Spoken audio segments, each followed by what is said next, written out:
तुर्की में जब खिलाफत उस्मानिया का खात्मा किया गया तो कुछ उलमा ने छुप छुप कर उन दरख्तों के नीचे देहात और गांव में वहां के बच्चों को दीनी तालीम देनी शुरू कर दी। जब वहां के लोग फौज को आते देखते तो फौरन बच्चे खेती बाड़ी में मशगूल हो जाते। यूं महसूस होता था कि ये बच्चे कोई तालीम हासिल नहीं कर रहे बल्कि खेती बाड़ी में मशगूल हैं।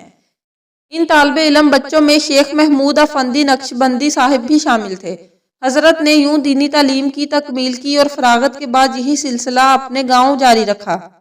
इसी दौरान हजरत अफंदी के 2 खलीफा शहीद किए गए तो हालात के तनाजर में हजरत अफंदी ने वहां से शहर का रुख किया जहां एक कदीम मस्जिद थी। वहां रहते हुए हजरत ने 40 साल तक दीन की तदरीस का काम जारी रखा। तकरीबन 18 साल तक हजरत अफंदी के पीछे कोई नमाज पढ़ने के लिए तैयार नहीं था।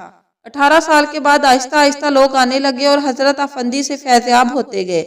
आज जब इसी मस्जिद में अजान होती है तो जोक दर जोक लोग नमाज के लिए उस मस्जिद में आना अपने लिए बाइस शहादत समझते हैं, जो हजरत अफंदी जैसे उलमा की मेहनत और इखलास का नतीजा है।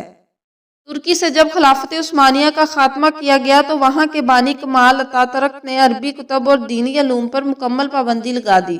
उस वक्त हजरत मौलाना शेख महमूद अफंदी ने अपने तलबा को उंगलियों के इशारों पर असबाक पढ़ाए। हज और नमाज के मसाइल भी हाथों के इशारों से समझाए। अल्लाह ताला ने हजरत अफंदी के हाथों पर मुकम्मल दीनी निसाब रख दिया था।